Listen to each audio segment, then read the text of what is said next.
Bom, então, bom dia a todos, todas e todes, né? Estamos começando aí nosso segundo dia de apresentação, né, do nono Workshop Paranaense de Arte e Ciência.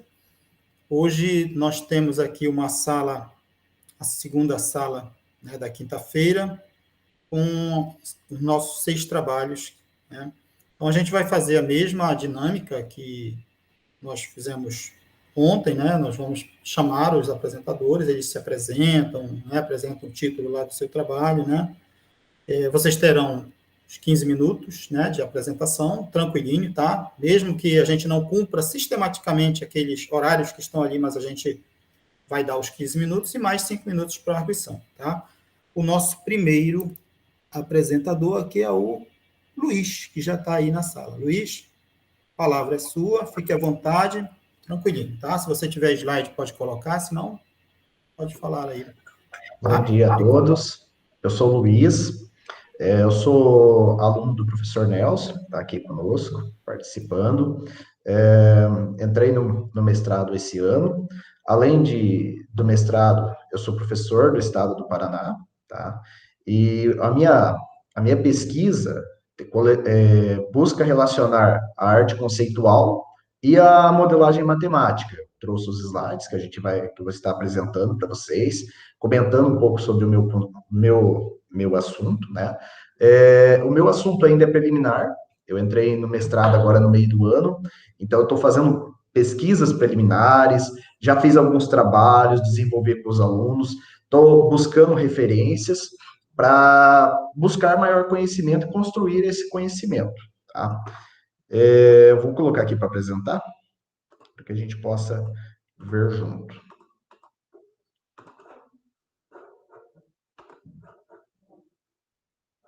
Só um pouquinho que está apresentando. Todos conseguem ver, pessoal? Sim, Luiz. Não sei se me enxerga a tela. Beleza. Beleza, então. Vou colocar para apresentar aqui F5, né? Só um pouquinho. Isso. Então, lá o meu trabalho, né, que é a arte conceitual e a modelagem matemática, uma relação interdisciplinar como forma de ensino-aprendizado, tá? Eu como autor e o professor Nelson como meu orientador. Então, de início, a primeira coisa que eu trago para nós é a situação que nós estamos vivendo hoje na educação. Devido à pandemia, eu sou professor de matemática do estado do Paraná, e devido à pandemia, nós estamos tendo muitos problemas em sala de aula. Nós já tínhamos problemas anteriormente, né, com a matemática, que é um conceito abstrato, né? Então, ela é um difícil entendimento para a maior parte da população em geral. E com a questão da pandemia, isso otimizou essa situação, porque eu tive alunos na pandemia de N maneiras de estudo. Eu tinha alunos que fazia via Meet, eu tinha alunos que recebia atividade, eu tinha alunos que vinham para a escola um período e retomava, e atualmente nós estamos vivendo um sistema híbrido na educação. Então, eu tenho metade da minha turma que vai uma semana, na outra semana ela fica em casa, e vice-versa, eles vão retomando semanalmente, né? Então, nós temos a compreensão da matemática, ela fica difícil, porque eu tenho que ficar retomando conceitos semanalmente, voltando. Então, eu observo muito a defasagem de conteúdos com esses alunos. Então, meu trabalho, né, ele vem ao encontro para buscar uma forma de facilitar esse aprendizado, buscar uma metodologia, um método que facilite a compreensão do aluno. Eu até trago aqui uma charge, né, que expressa bem, do Calvin, né, sobre a questão da matemática, né? Então, assim, ele fala ali, olha, a matemática não é uma ciência, é uma religião, né? Aí a pergunta, religião? Claro, você veja as contas, você tem 2 números e de repente eles viram só, é milagre, não dá para explicar. Ou você acredita nisso, ou não, né? Aí ele traz o Calvin ali o livro de matemática, né? Esse livro todo está cheio de coisas que dependem de fé, né? E agora, Calvin, descobri que sou ateu em matemática, né? Isso remete muito à questão das ciências, da evolução, da pseudociências, de acreditar né, em outros conceitos que fora a matemática. Então, eu gosto muito dele para representar isso. Então, dentro do meu trabalho, a primeira coisa que eu venho definir, né, escrever, então, o que é a arte conceitual e o que é a modelagem matemática, que é as duas relações que eu tenho dentro do meu trabalho. Então, eu trouxe algumas imagens aqui que definem, né, trabalhos de arte conceitual, certo?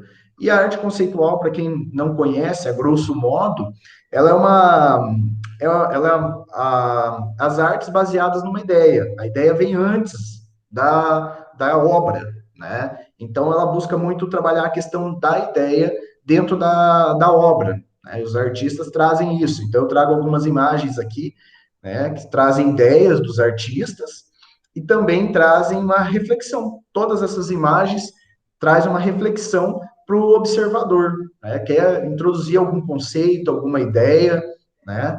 E faz o observador pensar. Então, a arte conceitual é algo abstrato, né? Assim como a matemática também é algo abstrato. E nesse ponto que elas se encontram, né? Na parte abstrata de ambas, né?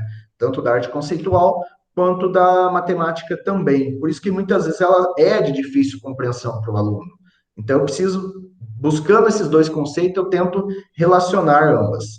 Então, mostrando aqui o que é a modelagem, aqui eu tenho alguns alunos meus, essa imagem de alguns alunos meus, trabalhando o conceito de modelagem matemática aqui. Então, a modelagem, dentro da matemática, como o próprio nome diz, eu uso um modelo e dentro daquele modelo eu desenvolvo tudo o que há de matemática ali dentro, né? Eu busco todas as relações, eu busco procurar tudo aquilo que está intrínseco, quais conteúdos matemáticos estão intrínsecos e posso retomar conceitos até de anos anteriores para os alunos. Então, eu retomo aqueles conceitos e aquela aprendizagem. Então, por isso que a matemática ela é um conceito muito utilizado no ensino da matemática.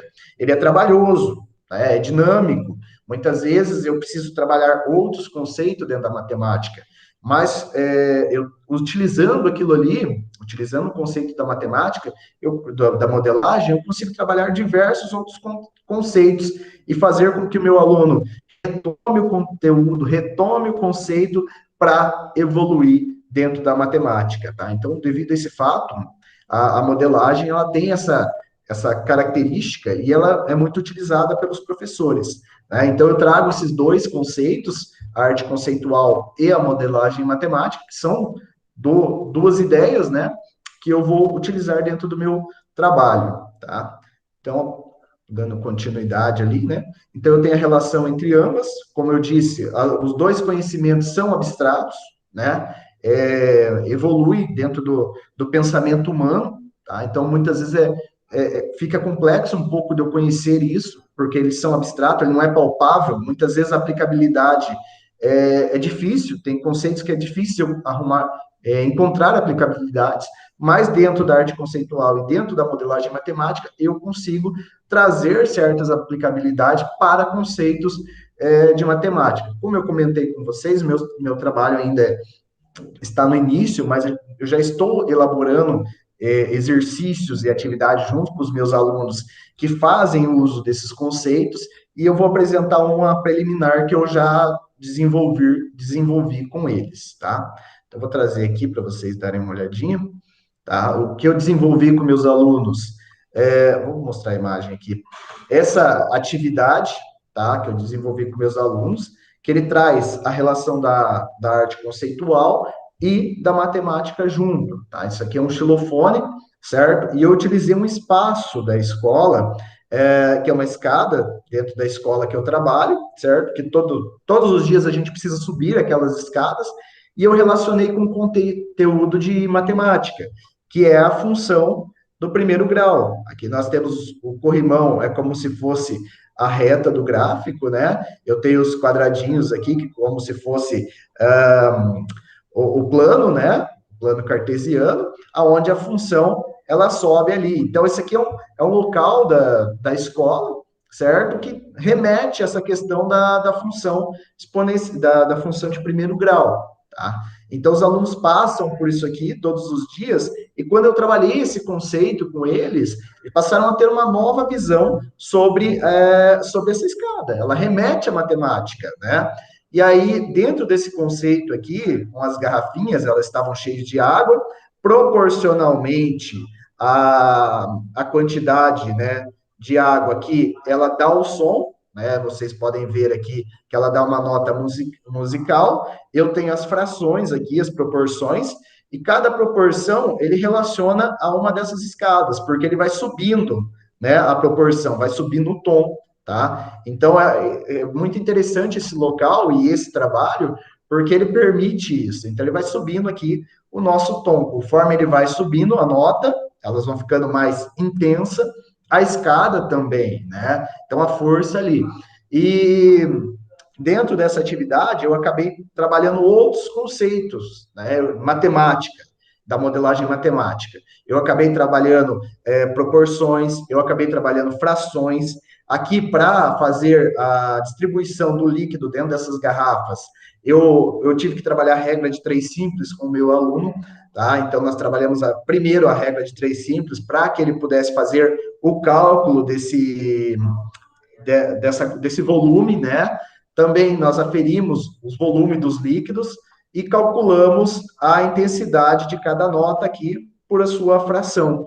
E aqui ele virou um xilofone, porque eu consigo tocar, tá? Eu consigo tocar esse instrumento. Ele virou como se fosse um instrumento musical, o qual eu consigo tocar as notas. Vários alunos aqui até conseguiram tocar algumas notas, algumas músicas, e esse trabalho ficou como uma apresentação para os alunos, né? Fazendo deixando aquilo ali exposto para que eles pensassem, né? Mas por que isso? Isso aqui é diferente, né? Por que isso aqui está nesse local que não é usual, né? Dele estar. Então, assim, todas as turmas que eu entrei, eu tive que explicar, né? Porque eu fiz isso aqui com uma turma, eu tive que explicar o que era o meu material, o que era o meu trabalho de mestrado, o que é a arte conceitual, qual que é a relação com a modelagem, né? Então, ele traz uma questão artística aqui de arte conceitual e também a relação de modelagem. Então, dentro desse quesito, eu busco desenvolver trabalhos, estou desenvolvendo outros trabalhos com essa relação da arte conceitual e da modelagem matemática como forma de ensino-aprendizado, para buscar o aluno desenvolver outros conhecimentos dentro da matemática, evoluir dentro da matemática, porque nós estamos, como eu disse no início, né, nós estamos vivendo um momento atípico, né? Então, trabalhar a matemática de forma diferente, trabalhar a arte conceitual de uma maneira que eu traga para a vida do meu aluno, fique mais próximo à vida dele, eu consigo fazer com que ele evolua dentro do ensino-aprendizado. Então, eu estou buscando compreender melhor essa relação e descrever melhor essa relação. Eu tenho pesquisado vários livros, não há muito material dentro dessa área, não existe muitas teses, dissertações, muito pouco material, tá? Mas eu tenho buscado fontes de autores que escrevem sobre arte conceitual, de autores que escrevem sobre a modelagem matemática, para referendar o meu trabalho e compreender melhor essa relação e como que eu posso favorecer o meu aluno dentro da minha sala de aula. Eu acredito que é muito valoroso essas duas ideias, né? E se eu unir ela, eu vou conseguir um resultado muito positivo para os meus alunos. Tanto que eu posso até disseminar isso para demais professores da rede. O intuito é que eu, né, desenvolva uma ideia, desenvolva um conceito que eu possa estar disseminando para que os demais professores possam utilizar esses conceitos e otimizar as aulas de matemática, né? Então, eu trago aqui daí a conclusão, eu já comentei, né, sobre os métodos, e algumas referências que eu utilizei sobre modelagem matemática, né, e sobre também a questão da arte conceitual, tá? Eu acho que a minha apresentação seria mais ou menos isso, que está bem próximo ao fim do tempo, mas se alguém quiser comentar, fazer alguma pergunta, tirar alguma né, alguma informação, estou disponível para responder as perguntas. Bem legal, Luiz, teu trabalho. Muito legal. Uma coisa, a gente tem aqui na universidade, na UFOP, a gente tem um grupo de modelagem muito forte, sabe? Um pessoal da matemática bem atuante, com produção bem legal. Agora, o que é legal aqui é essa articulação, e você tem o orientador certo, né? Porque o Nelson também é matemático, se eu não estou enganado, eu sei que ele fez aí uma graduação em engenharia matemática, então estamos, né? Então, essa relação que você faz da arte conceitual com a modelagem matemática, eu meio que você já respondeu, né? Uma das perguntas que eu ia lhe fazer é que é a seguinte, né? Você já tem, não sei se você já foi lá no portal de periódicos da CAPES, né, e colocou lá o termo modelagem matemática, arte conceitual, para verificar se tem algum trabalho que faça já essa conversa, porque se tiver, né, tem dois aspectos que eu vejo assim legal aqui. Vamos supor que tenha, você achou. Opa, então você já tem um referencial para conversar. Vamos supor que não tenha, você não achou. Opa, então você está num trabalho inédito. Nada é ruim. No meu ponto de vista, né, você tem, né? Então, mas assim, uma coisa que eu iria colocar aqui para você, não é uma crítica, não entenda como uma crítica, né? Mas é como uma sugestão para você pensar lá na frente. Eu achei ótimo a sua iniciativa de fazer uma ação como essa lá na escada da escola, porque, de qualquer forma, você estimula todo e qualquer aluno, não só da sua turma, mas de qualquer outra turma, a questionar o que é aquilo ali e tentar entender o que é aquilo ali. Então, de partida, o aluno já vai se interessar pelo teu trabalho, né? Então, é muito legal isso. Mas uma sugestão que eu lhe dou é você pensar, né, futuramente, pensar na possibilidade do próprio aluno construir alguma coisa. Por quê? Por quê? Porque, perceba, né, na ideia de arte conceitual, você mesmo diz, né, a ideia vem antes da obra.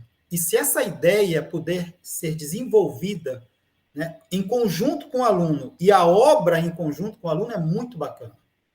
Não sei se você pensou nisso. Deixa eu Pode falar. comentar, talvez eu não fui muito claro na minha colocação, mas eu fiz junto com os alunos. Alguns alunos, um grupo de alunos me ajudou a desenvolver ela, tá? Legal. E com relação à pesquisa, na realidade eu peguei um grupo ali de 10 alunos, porque foi o primeiro, então o professor Nelson que me orientou lá a fazer. Eu peguei um grupo de 10 alunos ali para poder me ajudar. Então, eles calcularam isso aí. Eu queria ver como que ia funcionar, né, junto à modelagem matemática. Então, eles me ajudaram a calcular e montar o trabalho também, tá? Com relação aos periódicos, se eu puder comentar, eu já procurei. Eu achei muito pouco material, né? Então, eu estou pesquisando em livros, né, e alguns autores que falam somente entre a arte conceitual e a modelagem matemática, e eu estou buscando relacionar essas duas ideias. Sabe qual é a vantagem disso? Se você não encontrou esse referencial que você está lá procurando, você vai ser o referencial futuramente. Né? Você quer falar, Nelson? Pode falar, Nelson. Então, bom dia a todos e todas. Obrigado, Gervânio. Você bem rapidinho. Antes de mais nada, eu quero parabenizar o Luiz, né? Porque ele, como ele colocou, ele entrou agora no programa, e o projeto inicial do Luiz, apesar de ele ter a formação em arte, ele tem várias formações, não era trabalhar com arte. Como eu estava no programa, ele falou: olha, eu tenho interesse no teu projeto, se a gente puder desenvolver dessa forma, e o Luiz abraçou a ideia. E o que eu gostaria de dizer é que a importância de você participar de um evento como esse workshop que a gente está, né? Por quê? Porque, como o Luiz falou, ele está num processo inicial da sua pesquisa, realmente, fazendo isso, como o professor Gervânio falou, das buscas do que tem de referência, dessa experimentação com os alunos na própria escola, porque eu fico imaginando assim que na escola, o quanto chama atenção você subir um corredor e ver aquilo lá, daí as pessoas, né, despertam aqui, mas o que é isso? Como que funciona? E você traz para a prática, para o dia a dia, para essa relação com a arte, a matemática, que é um dos vilões da escola, a gente pode falar assim, né? Eu falo porque eu fui professor de matemática há muitos anos, então eu sei da dificuldade que tem, né? Até para você, muitas vezes, abstrair para poder entender a concretude da matemática, que a gente sabe, né? Quer dizer, 1 mais 1 é 2, isso é concreto. Agora, para você chegar, né, a questão da tabuada, enfim, Isso aí daria um discurso. Mas eu quero, assim, parabenizar o Luiz por ter vindo, por ter participado. Eu mandei para ele e falei, ó, e acho legal isso, Luiz, para você poder ouvir e colocar em prática já a tua pesquisa. Isso é muito importante dentro de um evento como esse. Tá? Ótimo. Eu acho que ele está realmente nessa fase inicial, e aí as contribuições, como o professor Gervânio já colocou, e depois a gente sabe que não só nesse momento, porque é um momento muito rápido, mas que vão vir, que virão, né, a partir disso aí, tá bom? Obrigado, professor Gervânio, e parabéns, Luiz. Muito obrigado, professor.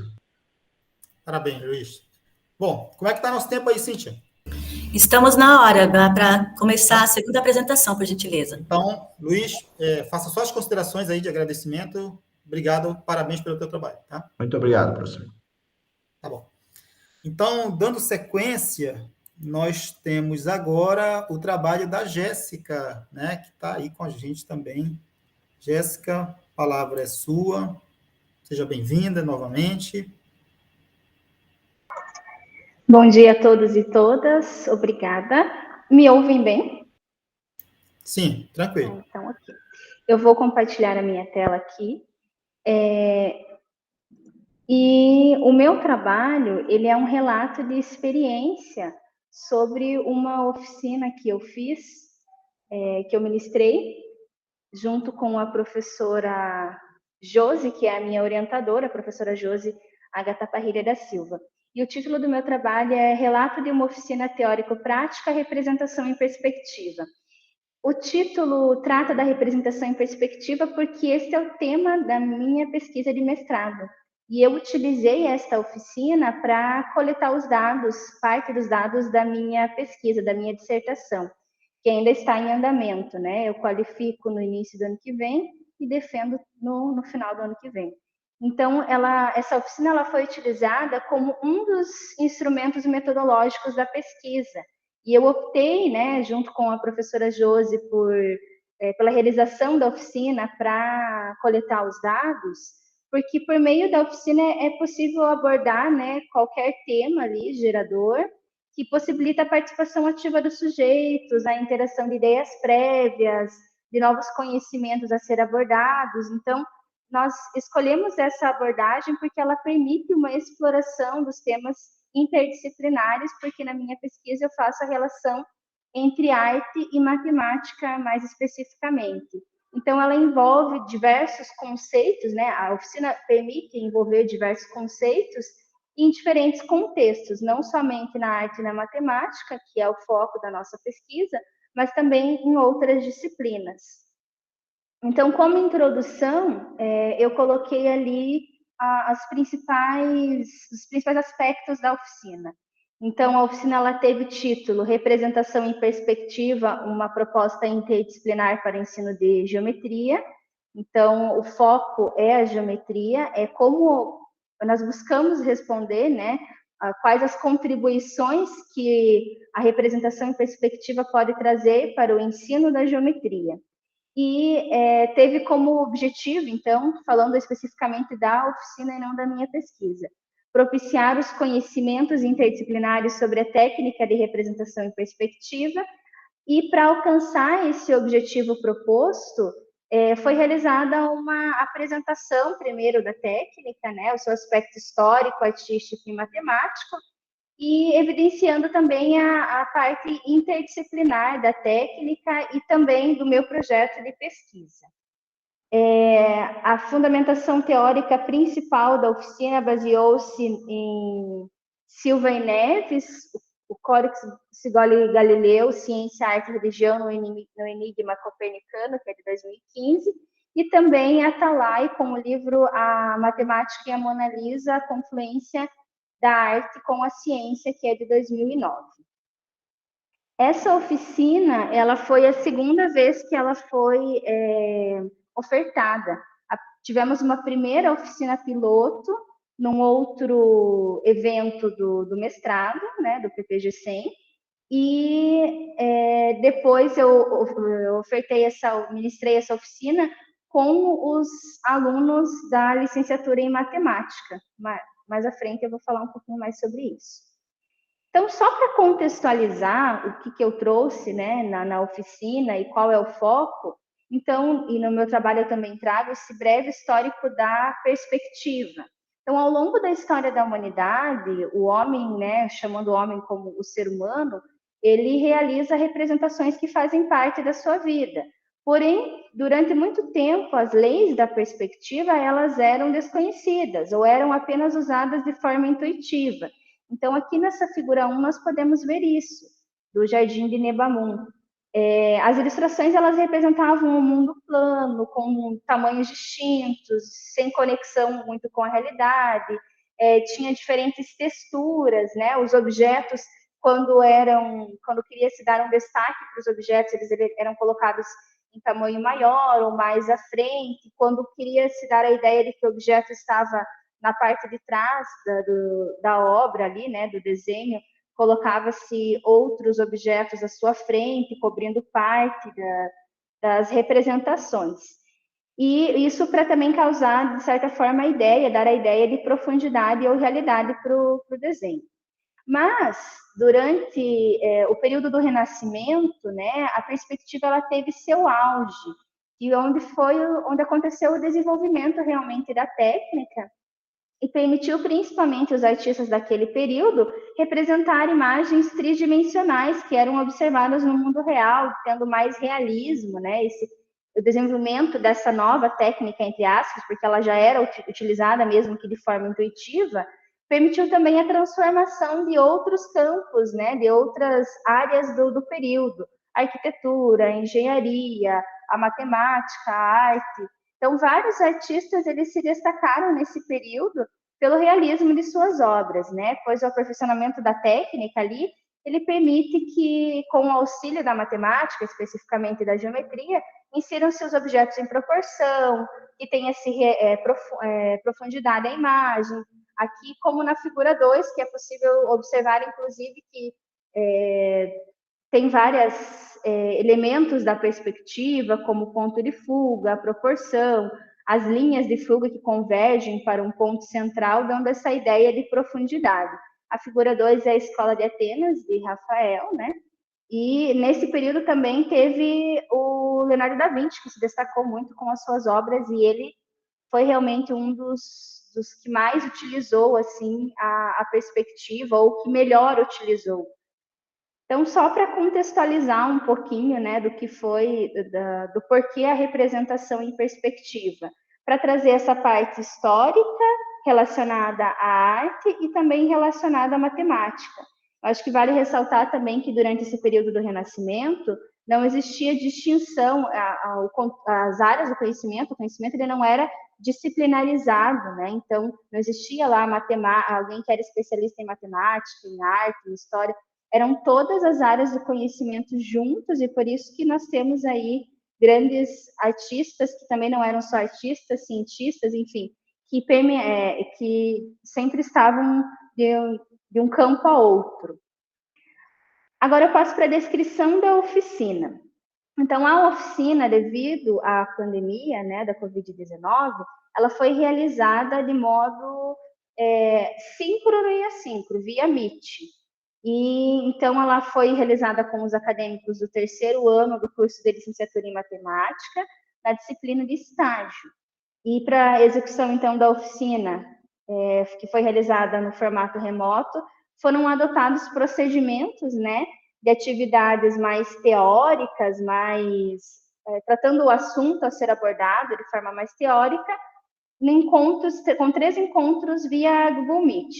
E também, depois desse momento mais teórico, eram propostas atividades, leituras, para conhecer mais o tema de modo assíncrono, e para isso foi utilizado o Google Classroom e também o aplicativo de conversa WhatsApp. Então, foram indicados artigos, vídeos, para que o participante ele conseguisse ter uma aproximação melhor e que eu buscasse, né, coletar os dados ali. Teve um período de 5 semanas a oficina, então foi mais extensa.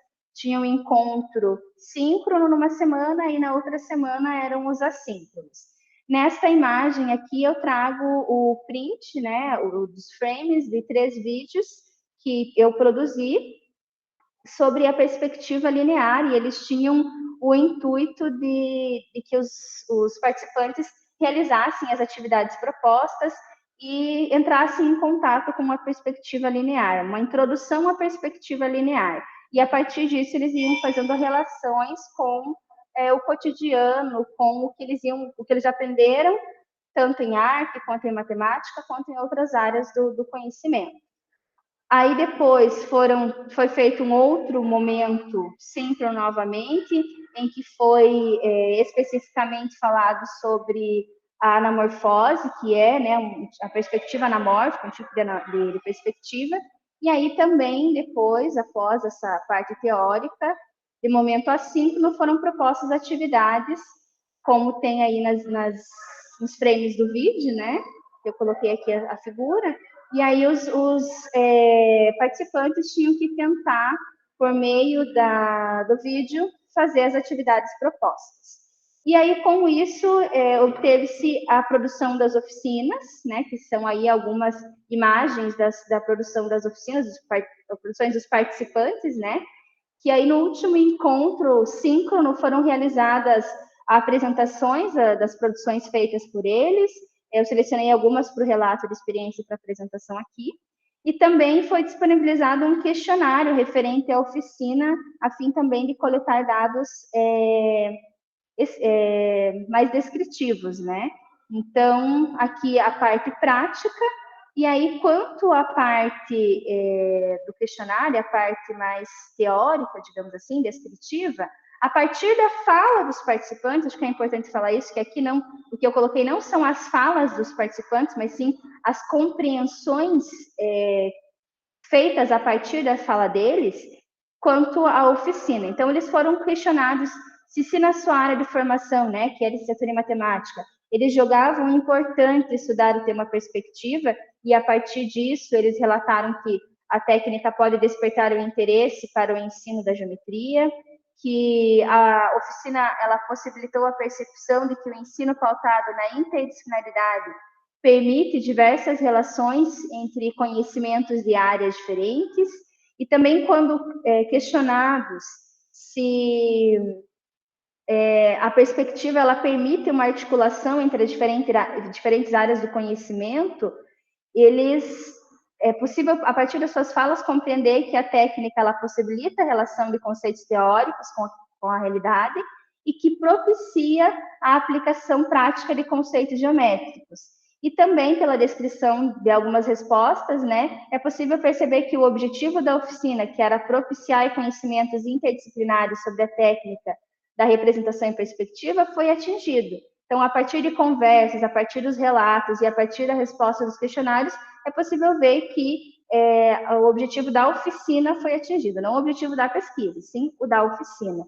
E também nesse último encontro síncrono, eles puderam apontar quais os pontos positivos, negativos da oficina, né, as potencialidades e as fragilidades. E vou para as considerações finais, que meu tempo está acabando. Então, como consideração final, considera-se que a realização da oficina, a representação em perspectiva, uma proposta interdisciplinar para o ensino de geometria, ela é uma proposta de grande potencial, né, para ampliar os conhecimentos interdisciplinares, tanto da técnica quanto relacionadas a outras áreas do conhecimento, que ela possibilitou discussões sobre os aspectos históricos, artísticos e matemáticos da representação em perspectiva, e que, apesar, né, de ser realizada no formato remoto, percebeu-se que a oficina ela possibilitou o desenvolvimento do processo criativo dos participantes, a apreciação de diversas utilizações da perspectiva na realidade, além da interação entre, né, quem estava ministrando, no caso que era eu, e os demais participantes, os colegas, nos encontros síncronos. Então, até coloquei aqui no slide, né, que também é possível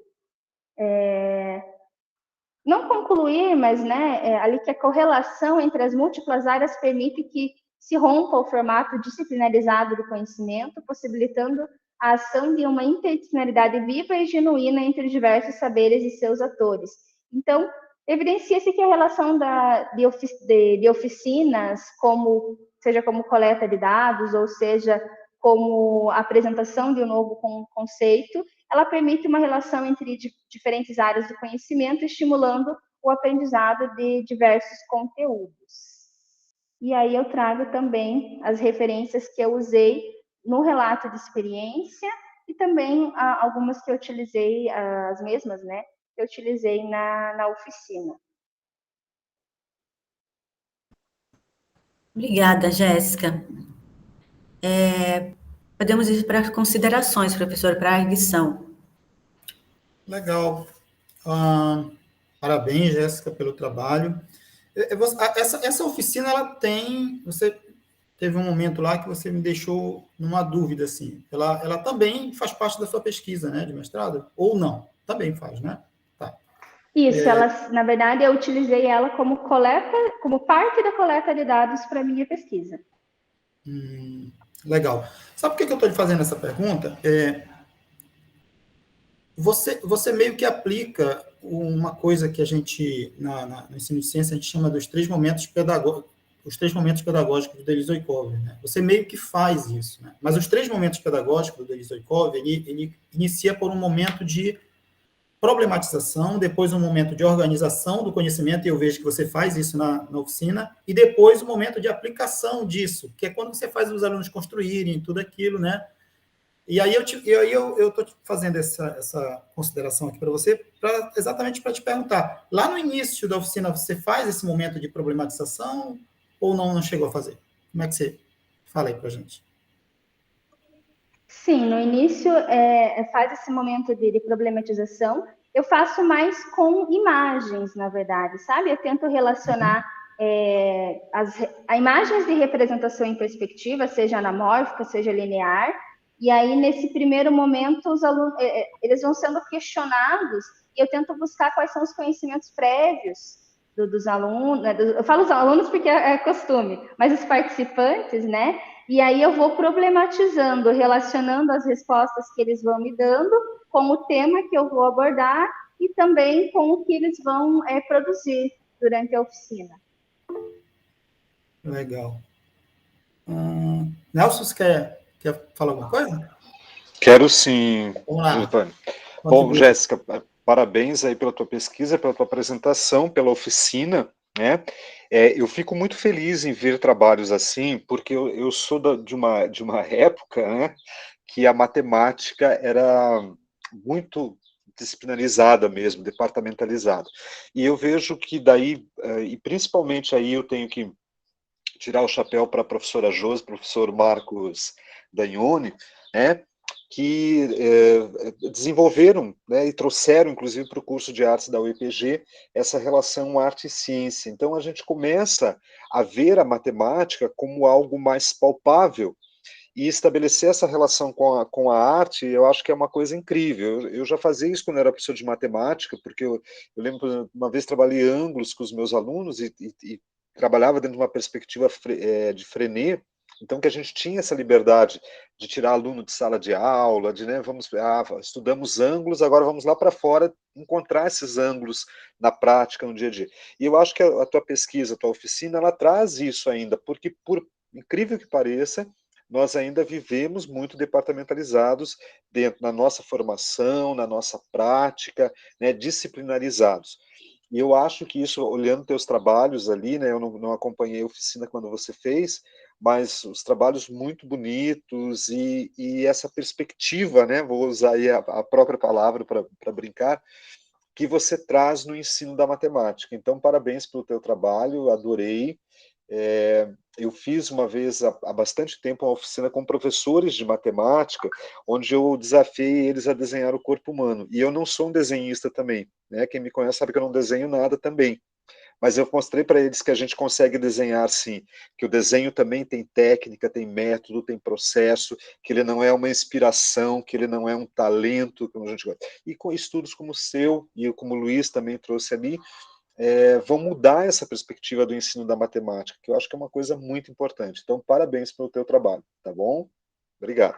Muito obrigada. Só fazendo um comentário bem rapidinho, até que eu coloco isso, né, que o objetivo da oficina, que era relacionar contribuir para o aprendizado, para o conhecimento interdisciplinar da perspectiva entre arte, matemática e outras áreas do conhecimento, ele foi atingido, porque era esse o intuito, era relacionar a representação em perspectiva entre principalmente arte e matemática, mas aí durante a oficina surgiram também outras contribuições com outras áreas do conhecimento. Muito obrigada. E uma coisa importante aqui, gente, que a gente não pode deixar, né? Mesmo que a gente tenha um horário aí, tá, Cíntia? Mas segura aí, Cíntia. Se não fosse o conhecimento da perspectiva, né, talvez a gente ainda estivesse desenhando a Lua perfeita, né? Porque lembra lá da historinha de Galileu, né? Galileu vai e olha para a Lua, tem todo um conhecimento de perspectiva que tinha sido desenvolvido com pintores, com artistas do Renascimento, né? E aí Galileu faz a sua Lua craterada, enquanto lá o Thomas Harriot fez uma Lua ainda aristotélica, toda perfeitinha, né? Olha o conhecimento da perspectiva, o que fez. Trouxe para a gente a Lua craterada. Senão era bem provável que a gente ainda estivesse vivendo uma Lua perfeita, sem cratera, sem nada. Né? É isso, gente. Então, bem legal. Parabéns, tá, Jéssica, pelo seu trabalho. Bom, então, dando sequência aqui, nós temos a Júlia, né? A Júlia Pereira, ela voltou? Deixa eu ver aqui se a Júlia voltou. Está aqui, né? Sim, então, Júlia, estou aqui. Você tem seus 15 minutos, tá? Fique com a palavra, tá? Tranquilinho. Obrigada. Eu vou apresentar, então, aqui minha tela.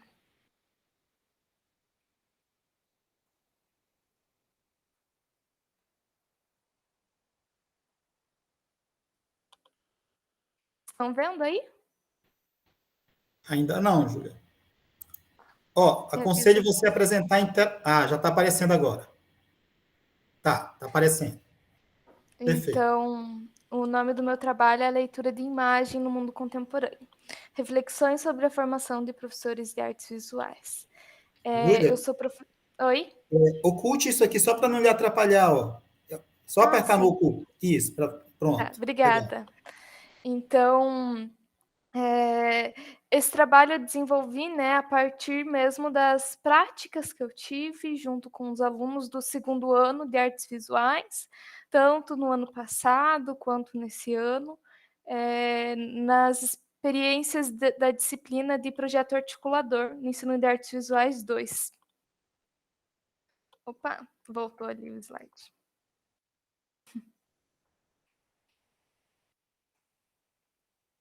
Que eu estou tendo a oportunidade de lecionar agora. Aqui está o resumo do meu trabalho, né? Eu busco apresentar uma reflexão sobre os objetivos da leitura de imagem no mundo contemporâneo, apontar as principais metodologias utilizadas em sala de aula hoje, investigar a arte e a educação como processos e criar estratégias, né, para essa articulação de conhecimentos, promovendo um ensino de arte que seja pautado nas questões da arte, incentivando uma postura crítica e inventiva do docente. Nessa direção, eu propus aqui uma pesquisa bibliográfica e documental e também um estudo exploratório, né, partindo principalmente das práticas de sala de aula. Os autores principais são Ana May Barbosa, Donis Dondes e Ana Alice Dutra Pilar, mas eu também utilizo alguns outros autores ao longo do texto. Então, eu busco analisar a importância que as imagens constituem na sociedade contemporânea, principalmente a partir das novas mídias, né, que amplificam essa questão. Discuto o papel da leitura de imagens para a formação de sujeitos conscientes e críticos, bem como a importância de aprofundar essas metodologias de leitura em relação aos professores, principalmente de artes visuais, porque a imagem é o principal elemento propulsor da nossa disciplina, né? Aponto alguns dos pioneiros da sistematização de métodos de leitura de imagem e suas influências dentro do nosso contexto, e tudo isso entra como base para discussão em aulas de formação de professores de artes visuais da Universidade Estadual de Ponta Grossa. Então, a leitura de imagens na contemporaneidade. Aqui eu coloquei uma imagem da Times Square, né, que mostra de maneira muito clara esse exagero na quantidade de imagens que existe dentro do mundo contemporâneo, dentro da sociedade capitalista que nós vivemos, né? As imagens que nós temos do mundo, elas têm sentidos, né? Elas causam efeitos no nosso cérebro e elas devem ser lidas. Essas interpretações das imagens, elas variam de acordo com as perspectivas de cada sujeito, de acordo com as construções culturais e com os contextos específicos. Mas é importante que esteja claro que cada uma das imagens que existem dentro da nossa sociedade, elas são ferramentas para a construção de discursos. Portanto, dentro delas existem relações de poder, né? E dentro dessa sociedade, onde os signos, onde essas imagens com significados imperam, a gente vê a necessidade de questionar esses modos de agir que as imagens nos impõem, né? Desse modo, além de nós questionarmos e estudarmos as imagens advindas da arte, também é importante perceber que esses mesmos signos da arte estão presentes nas demais imagens do mundo, na publicidade, na televisão, nos filmes, e eles formam a subjetividade contemporânea. E a partir do momento que o aluno, o indivíduo, né, ele é capaz de decodificar os símbolos advindos da arte, ele também vai ter as ferramentas necessárias para decodificar os signos advindos de outras imagens, percebendo as imposições do sistema e não deixando a sua cultura ser homogeneizada, né?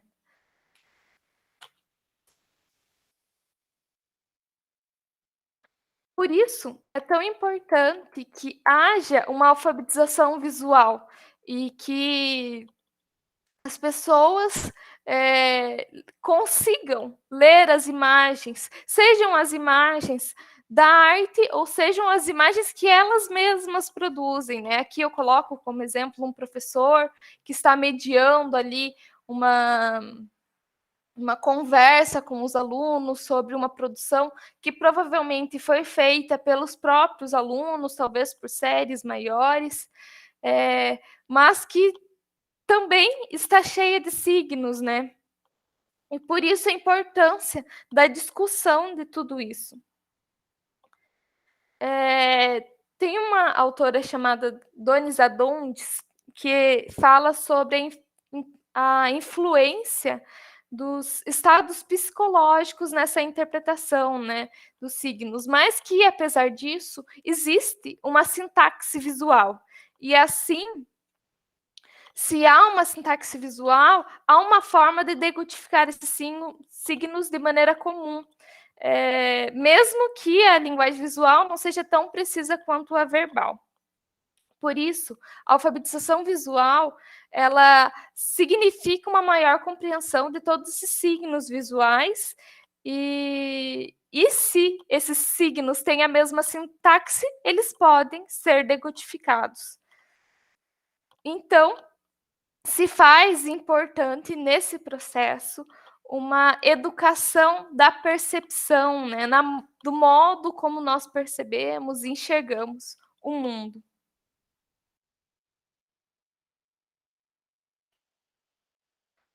Aí, no curso de licenciatura em artes visuais, eu trabalhei na disciplina de projeto articulador 2. A discussão sobre leitura de imagens partiu da discussão sobre a história do ensino da arte no Brasil, né, que culmina dentro da disciplina na proposta de Ana May Barbosa, onde nós temos os 3 pilares, né, a leitura de imagem, a contextualização e a produção artística. Então, percebendo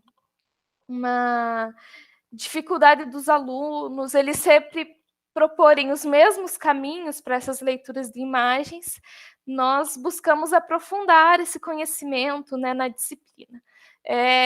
O termo leitura de imagem em si, ele começou a ser mais discutido a partir dos anos 70, com o advento dos recursos audiovisuais e das teorias de percepção e psicologia das formas, principalmente a partir da Gestalt e da semiótica.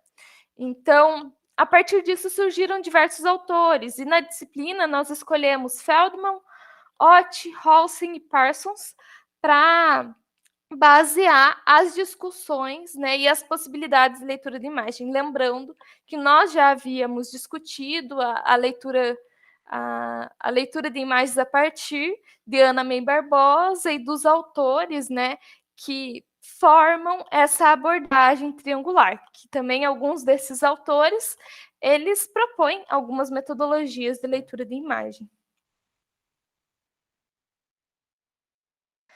E aí, fica a questão, né, principal para nós, professores de artes visuais, como mediar uma leitura de imagens que seja significativa e ir além daquilo, o que você está vendo, né, que é a pergunta mais feita pelos professores, como procurar outras questões.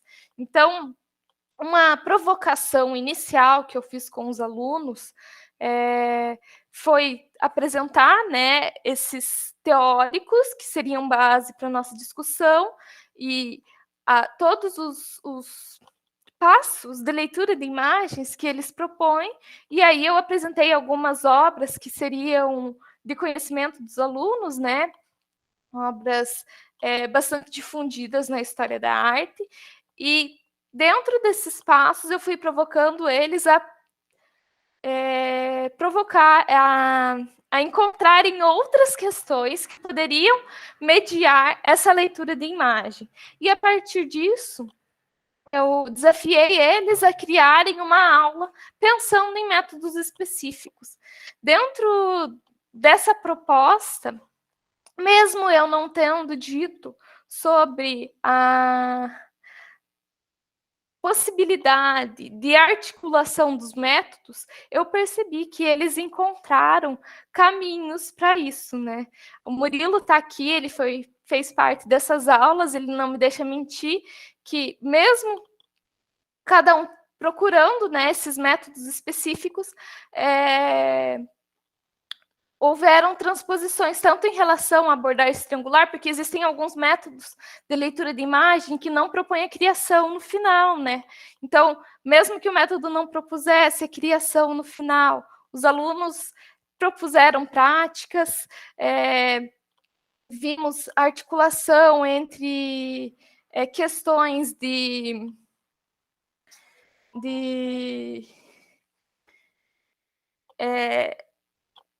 em relação à tradução desses métodos, né, percebendo que eles não precisam ser vistos de maneira estática. Mas uma questão que eu queria trazer aqui também é que a leitura de imagens, ela propõe a articulação de conhecimentos de uma maneira muito dinâmica, né?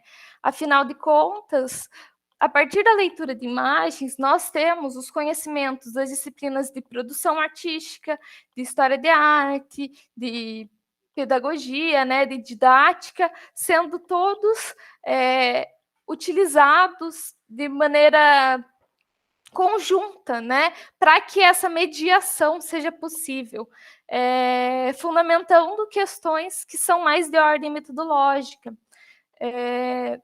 A partir desses métodos, nós, conjuntamente, percebemos os perfis de turma que podem se adequar a cada um deles.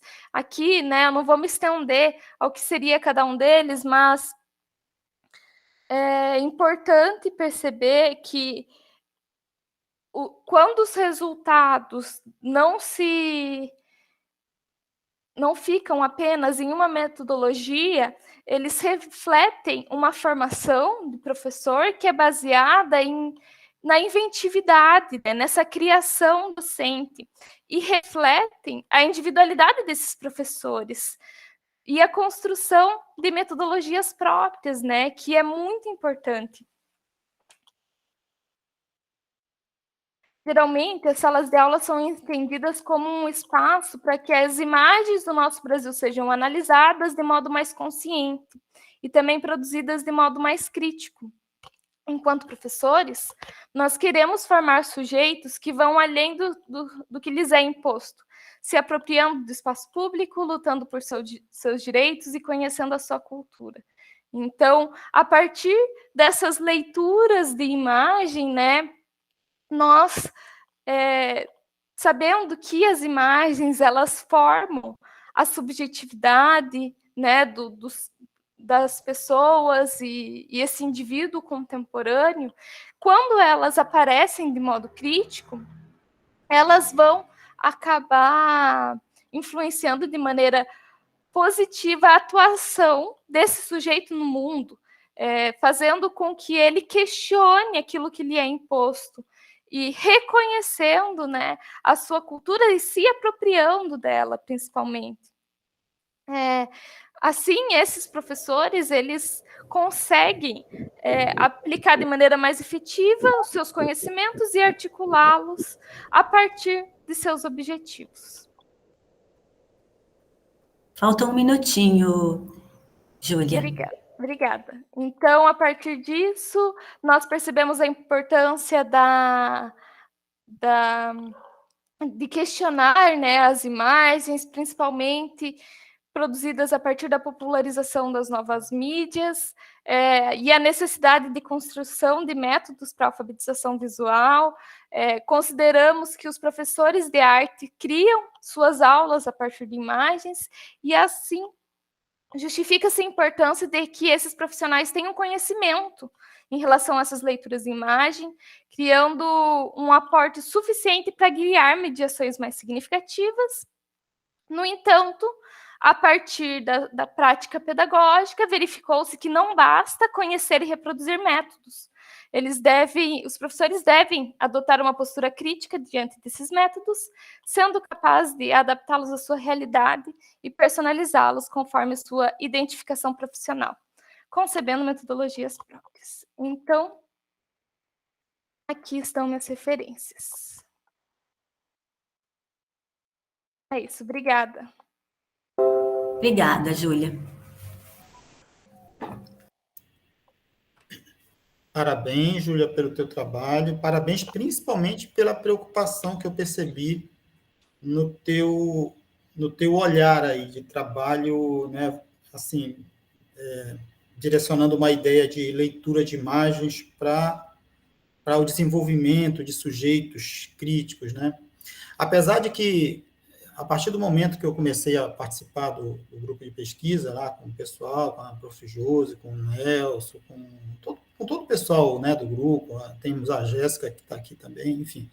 Viu, pessoal, eu tenho começado a achar que essa ideia é um pleonasmo, né? Ou seja, leitura de imagens para sujeitos críticos. A gente tem um pleonasmo aqui, porque, na verdade, se você submeter pessoas à leitura de imagem, inevitavelmente nós vamos ter uma sociedade mais crítica, né? E eu acho que a educação precisa, a gente, quem sabe, né, com trabalhos como esse do Luiz, ou seja, como os trabalhos que vêm sendo mostrados aqui, né, quem sabe futuramente nós não passaremos a ter uma disciplina de matemática com arte, né, ou deixar de compartimentalizar a educação como a gente faz, né? E apesar de que a gente tem uma resistência muito grande a isso. Então, eu quero te parabenizar pela tua preocupação, porque, por exemplo, eu vi algumas coisas muito legais aí que tu tens como direcionamento, né? A ideia de criticar, por exemplo, esse mundo capitalista, e a imagem é muito boa para a gente fazer isso, né? Eu vejo um pouco de... Tu tens aí um viés materialista, né? Ou seja, tu poderias começar a dar uma lida em Vygotsky, só um conselho que eu te dou, né? Dá uma lida em Vygotsky, porque, de repente, vai te ajudar em algumas coisas aí, tá? Mas aí, sabe uma pergunta que eu tenho para te fazer, Júlia? Tá? Fica tranquilinha, nada que você não... né? Como é que você faz? Qual o critério que você utiliza? O que você faz para escolher as imagens que você vai trabalhar? Porque você tem uma proposta muito legal, né, de uma crítica que, para mim, é muito importante criticar essa realidade, que é uma realidade dura, né, uma realidade que valoriza muito pouco as pessoas e muito mais questões econômicas, né? Ou seja, você tem eu vejo isso no teu trabalho, né? Agora, como você faz para essa imagem eu vou usar e não essa com o meu aluno? Você tem assim algum ponto de partida? Como é que você faz? Então, aqui eu estou pensando né, nas aulas de arte para educação básica, na verdade, e nessa formação de professores para que eles escolham essas imagens de maneira consciente. Então, o que eu propus aqui foi que trazer essa discussão, né, para a turma, para que eles conseguissem escolher essas imagens. Atualmente eu não estou trabalhando na educação básica, né? Então, mas mesmo, né, nas imagens que eu escolho para trabalhar no ensino superior, eu sempre busco que hajam diversas possibilidades de interpretação nessas imagens, né? As imagens da arte têm essa característica. E aí, sempre buscar diversas possibilidades também de fundamentação para cada uma dessas imagens é muito importante. Eu vou até passar aqui a palavra para o Nelson, mas eu vou te dar só uma sugestão. Uma sugestão que eu lhe daria é você pensar, isso é para pensar, né? Pensar na possibilidade de estimular as pessoas a trazerem as imagens para você que faça parte do contexto delas. E que a partir dessas imagens que cheguem por essas pessoas, né, elas possam ser analisadas coletivamente pelos pares, né, por vocês. Então, de repente, seria um ponto interessante a se pensar, né? Porque foi meio assim, se você, eu tô te fazendo uma proposta, né, aqui, muito pautada, por exemplo, no que o Freire fazia com as palavras geradoras. Ele trazia as palavras geradoras do contexto das pessoas, né? E o cara que, ou seja, imagina, né? O cara que estava lá sendo alfabetizado com ele era o cara que trabalhava na olaria lá, que fazia o tijolo. Aí o cara trazia a palavra tijolo. Então o Freire não só ensinava a palavra tijolo a ser escrita, né? Ele também ensinava todo o contexto de mundo que antecede aquela palavra. Então eu penso que você poderia pensar nesse viés aí com a imagem. Olha que legal iria ficar. Mas pensa isso, é só uma sugestão, tá bom? Ou, né, você pode falar, Nelson. Bom, antes de mais nada, quero parabenizar a Júlia pelo trabalho, dizer que eu fico feliz, Júlia, assim, de conhecer o teu trabalho num evento como esse, porque nós trabalhamos no mesmo curso, eu sou coordenador do curso, mas não tinha vivenciado essa experiência que a Júlia coloca aqui no trabalho. Então, parabéns. Você tem que publicizar mesmo isso, a forma como você conduz o trabalho da leitura de imagens. Eu acho que na arte a gente vem discutindo isso há anos, dessa importância, né, de ler a imagem, de interpretar a imagem, de entender a imagem. Isso é aprender sobre o mundo, como bem o professor Gervânio colocou. Isso é o que Paulo Freire fez com a palavra há alguns anos, e a gente está aí numa batalha, e aí quando a gente está vendo relatos como o seu e como os anteriores mesmo, a gente entende por que a arte está sendo tão suprimida na escola, né? Qual o interesse para que as pessoas passem a entender realmente o que tá diante dos nossos olhos. Então, eu quero parabenizar muito pelo teu trabalho, dizer que você, né, dê continuidade, publique, vai, enfim, atrás, porque ele é muito interessante. E daí eu vou falar rapidamente, porque eu sei que tem um trabalho agora que é de um orientando meu, e eu tenho que sair da sala, já vou avisar vocês depois, porque eu tenho na outra sala uma egressa minha também, que nós fizemos um trabalho que ela está apresentando, tem que participar. Então, duas coisas que eu acho importante, que eu não sei se você faz no teu trabalho, mas aqui você não falou, que é de conceituar, ou pelo menos de exemplificar as novas mídias, porque a gente já fala das novas mídias há muito tempo, né? E hoje eu confesso que nessa velocidade que a gente vive, eu sempre me pergunto, o que é uma nova mídia? Né? Tá? Porque é aquela velha discussão do moderno e do contemporâneo, né? Quer dizer, o moderno já é ultrapassado, então só isso, uma sugestão, que talvez você já até faça isso no texto, mas eu não consegui ver aqui.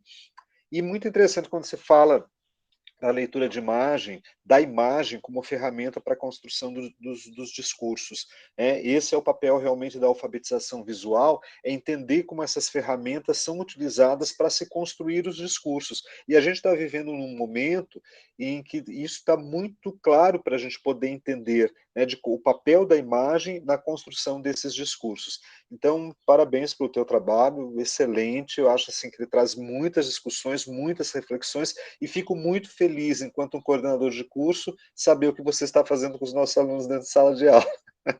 Tá bom? Obrigado, parabéns, Júlia. Obrigado, Gervânia. Eu que agradeço. Legal. Parabéns, Júlia, pelo trabalho, tá? Então, dando sequência aqui, nós temos agora... desculpa, eu nem perguntei para a Júlia se ela quer fazer alguma consideração. Júlia, você quer fazer alguma? Desculpa. Por conta do tempo, eu quero só agradecer mesmo, mas e deixar, né, os próximos apresentarem. Tá bom. Obrigado. Então tá. Então, dando sequência aqui, nós temos o trabalho do Murilo, né? Opa, lá vem o Oli aí, ó. Murilo, fique com a palavra aí. Tá bom.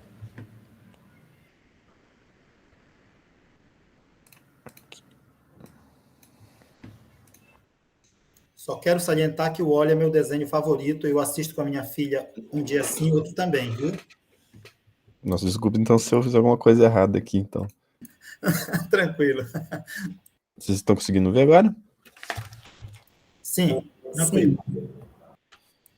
Então, bom dia. Eu sou o acadêmico Murilo Martins da UEPG. Eu sou bolsista pela Fundação Araucária e essa é a minha primeira apresentação de trabalho, então me desculpe se eu estiver um pouco nervoso durante a apresentação. Fica tranquilo, Murilo. Eu vou apresentar para vocês esse artigo que eu produzi junto com o professor Nelson, que ele tem como principal objetivo, ele apresenta subsídios para uma leitura de imagem que está separada em duas partes. A primeira ela apresenta para a leitura de imagem fixa e a segunda para a imagem em movimento.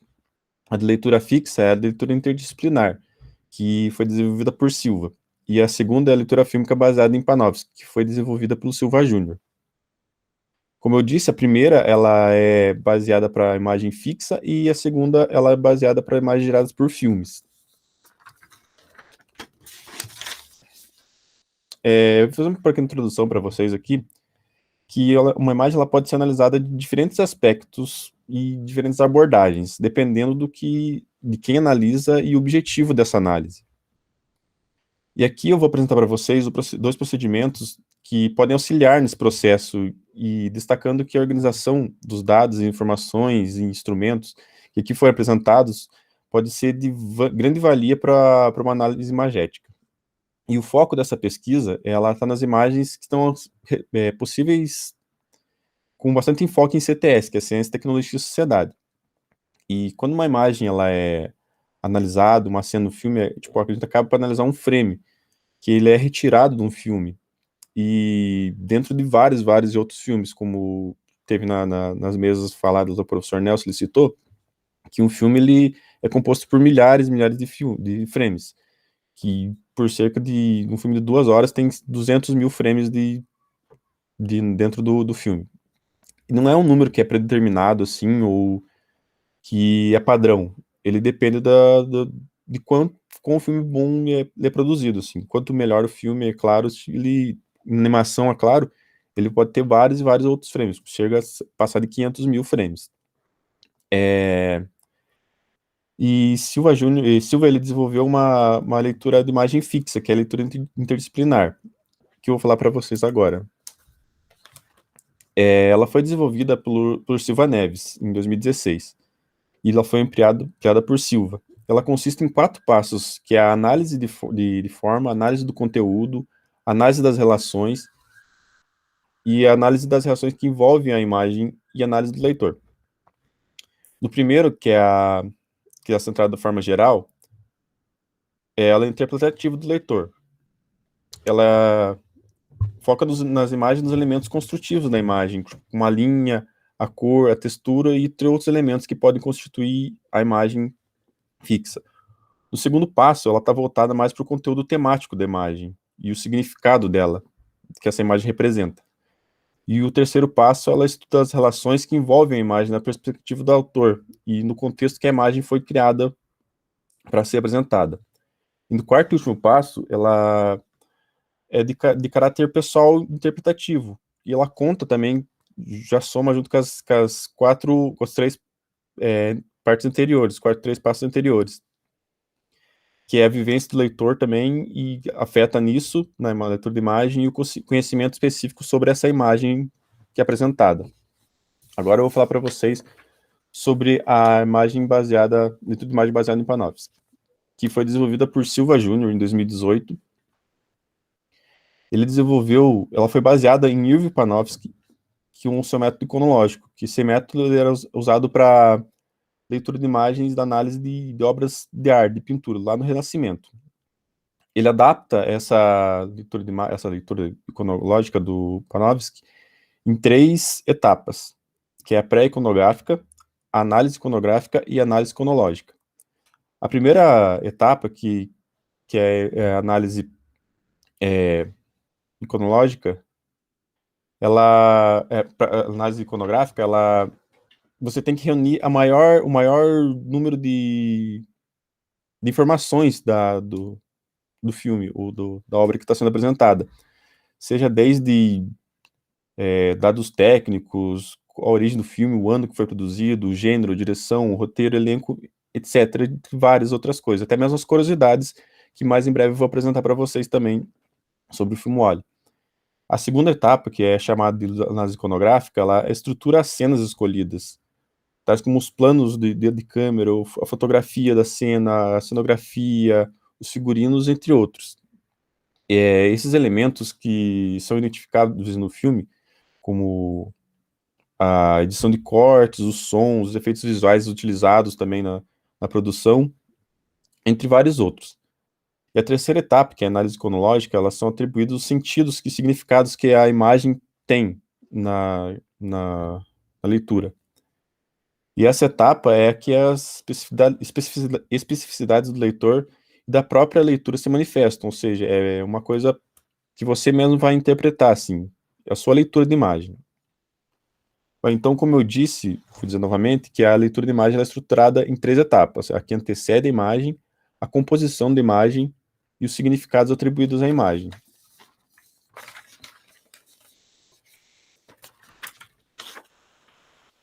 Como eu falei para vocês, esqueci de mudar um slide, me desculpe. Eu vou analisar para vocês, e como a gente tem um tempo bem curto, eu vou analisar para vocês um frame que eu separei aqui do filme do Wall-E, que eu acho que ele retrata muito bem o que o filme ele quer dizer, porque ele é uma animação que foi produzida como o Marco tinha falado, Marco não, o professor tinha falado lá que tinha abordado do filme Interestelar com o futuro que está prestes a chegar na Terra, assim, que tá bem próximo, até por causa dos impactos ambientais que vem acontecendo no mundo, né? Eu escolhi essa cena aqui, que para mim é a melhor cena do filme, ela se retrata muito bem o filme, que vou falar para vocês como eu li essa imagem.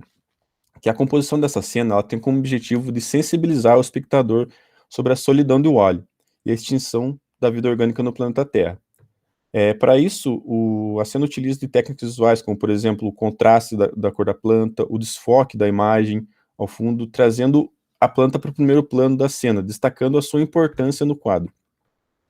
O contraste entre a figura da planta e a figura do Wall-E é feita em especial pelo uso das cores e distinção de planos. A ausência de muitos elementos na cena destaca a solidão do Wall-E e a aridez da planta. Quanto às representações nessa cena, temos os 2 elementos principais, a representação da vida. A vida nesta cena, temos nos 2 elementos, a vida orgânica da planta, diante do vasto mundo, onde esse tipo de vida não existe em abundância. E o Wall-E também é representado por uma forma de vida mecânica, artificial, que desenvolveu personalidade e manias em sentimentos.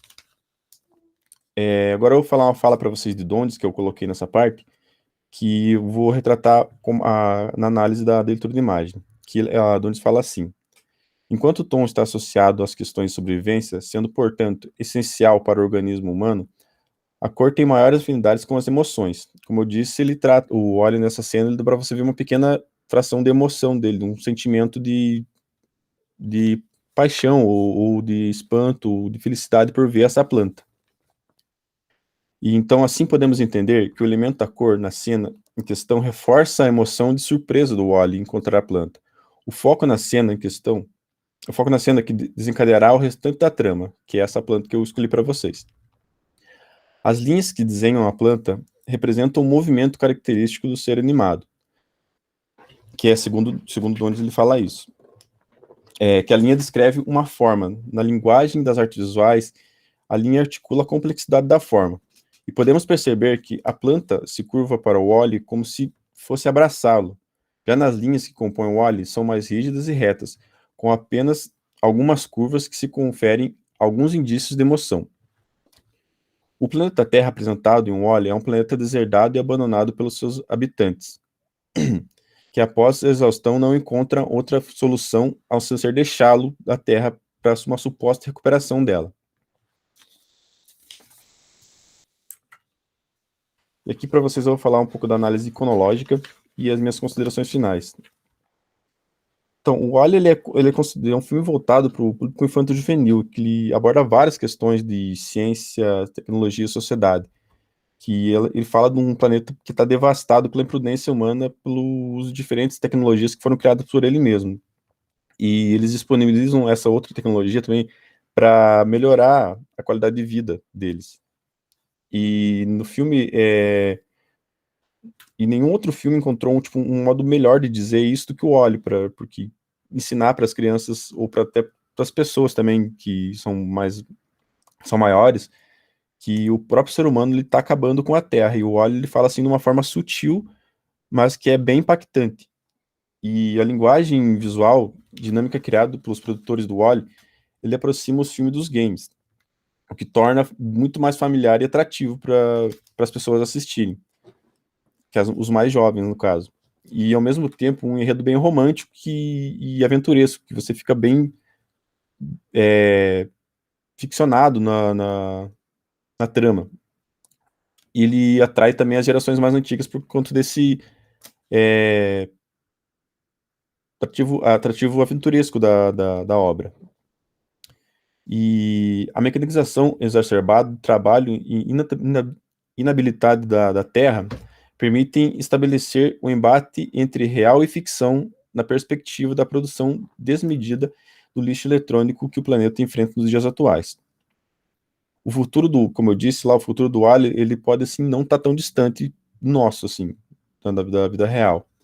E o filme, ele permite várias problematizações da perspectiva CTS, sejam formuladas no grau de impacto que o planeta pode sofrer, que no filme ele já sofre, e alternativas para o controle de produção do descarte de lixo eletrônico, que é a função do Wally, descartar lixo e limpar a Terra, enquanto os humanos estão fora. O Wally, ele é um personagem que tem uma perspectiva tecnológica que faz essencial para a sobrevivência humana, enquanto a produção fílmica é um produto de uma indústria científica e tecnológica, que tem nos filmes a forma de trazer o debate sobre essa mesma ciência que produz e que é retratada na trama da obra. Pensar nesse ciclo que podemos estabelecer em Wally, como ele relaciona na sociedade contemporânea, é um dos grandes méritos do filme. Ele nos permite pensar na natureza, pensar na ciência, pensar na ciência da tecnologia, e nos efeitos que essas tecnologias têm sobre a sociedade. A questão como o papel da inteligência artificial do Wally, no caso, nas sociedades contemporâneas, já pode ser observada e discutida nos dias de hoje, com muita ênfase na impropriedade do período que o filme foi produzido. Todo filme, quando ele é mediado de forma adequada, pode contribuir para uma execução científica, ou seja, uma educação que nos permite entender o papel das limitações da ciência, criada e aplicada pela humanidade, propiciando a formação de pessoas críticas e consistentes de seu papel na sociedade. Reflexões sobre temas como a neutralidade da ciência e do lixo e fonte de subsistência da ciência e de políticas públicas, e o bem-estar social a partir das relações CTS, podem ser propiciados pelo filme WALL-E. Ou seja, você assistindo esse filme, você vai conseguir observar muito bem, utilizando esse método de Panofsky, que você consegue identificar várias e várias coisas no filme que você, assistindo a primeira vez, não tendo esse olhar de leitura de imagem, você não consegue perceber. Mas se você tem esse olhar, você consegue perceber muito e muito mais além. Um minutinho, Murilo. Deixa eu tô finalizando já. Que as considerações finais. A produção de uma imagem está vinculada a diferentes origens, de fenômenos sociais a fenômenos naturais, resultantes das mais diversas situações vividas pelos seres humanos.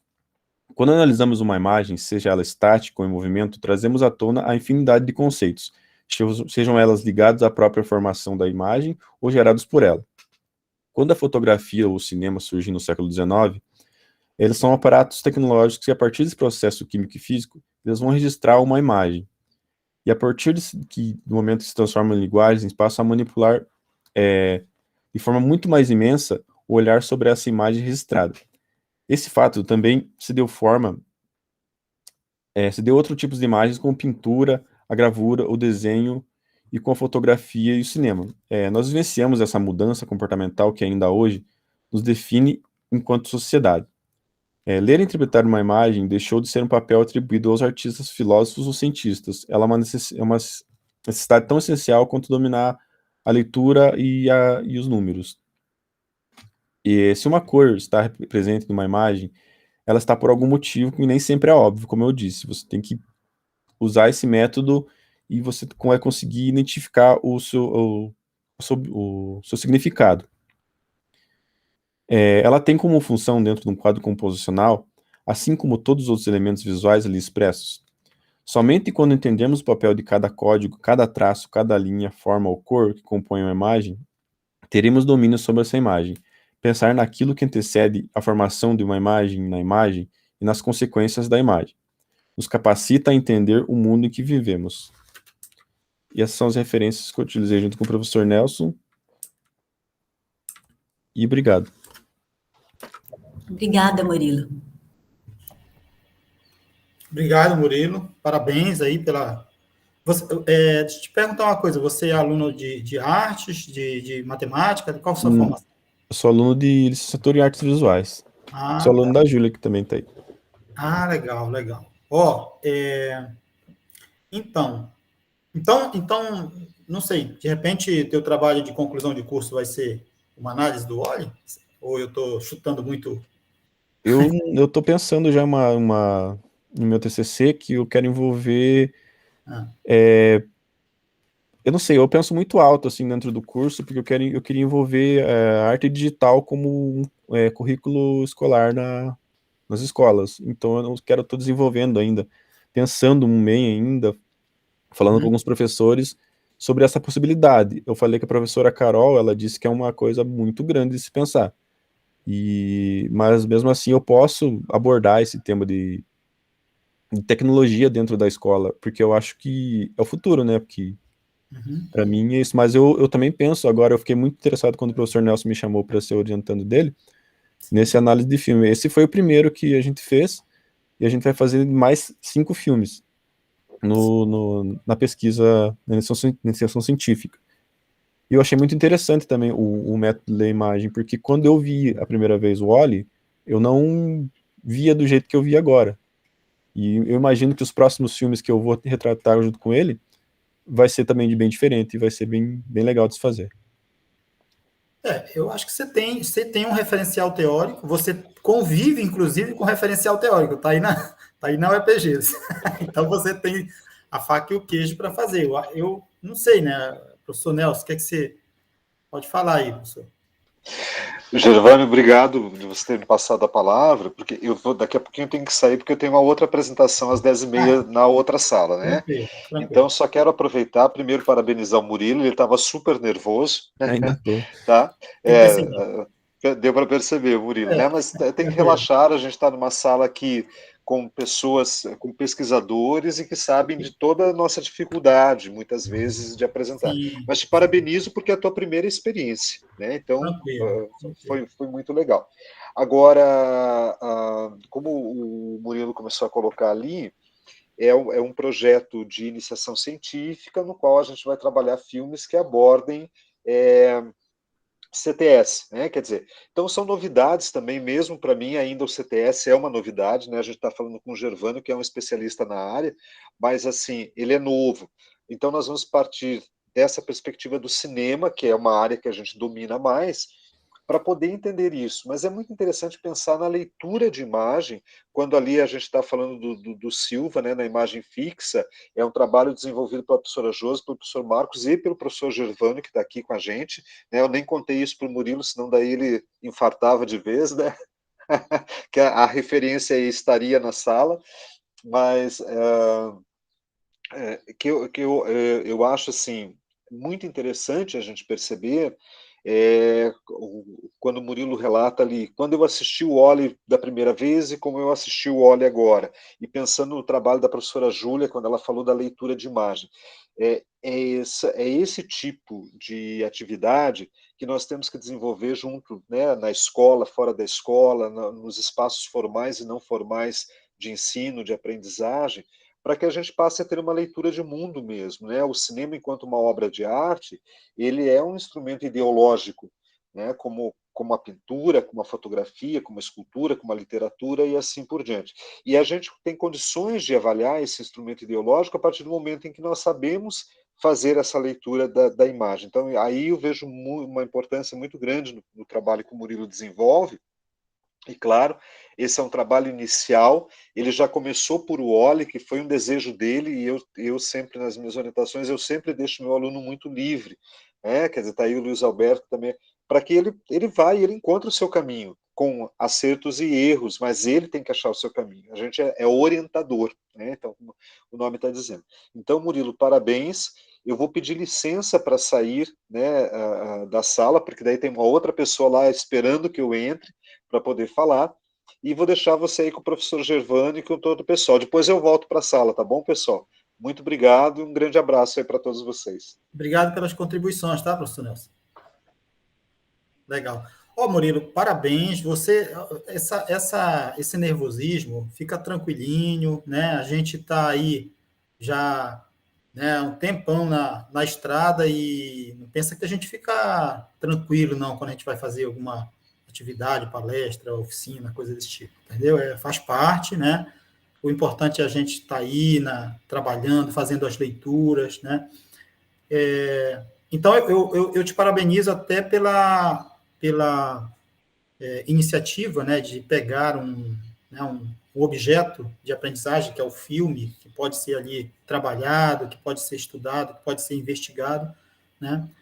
E você tem aí o pessoal que pode te ajudar. Então, pense nisso, né? Você está na iniciação científica, eu acho que vale muito a pena você começar a trabalhar nessa perspectiva de articular saberes, como o pessoal trabalha no grupo aí, entendeu? Acho que é um caminho bom. Eu acho que você está bem aí, tá? Parabéns pelo teu trabalho. Obrigado. Tá? Bom, então, você quer falar mais alguma coisa, Murilo? Não? Então, Cíntia? Professor, faremos o intervalo agora de 10 minutos? Pessoal, olha só, não precisa sair da sala, a Cíntia vai só parar a gravação, pode parar a gravação, a gente faz um intervalo de 10 minutos, vocês podem tomar uma aguinha, um café, 10 minutos a gente está voltando, tá bom?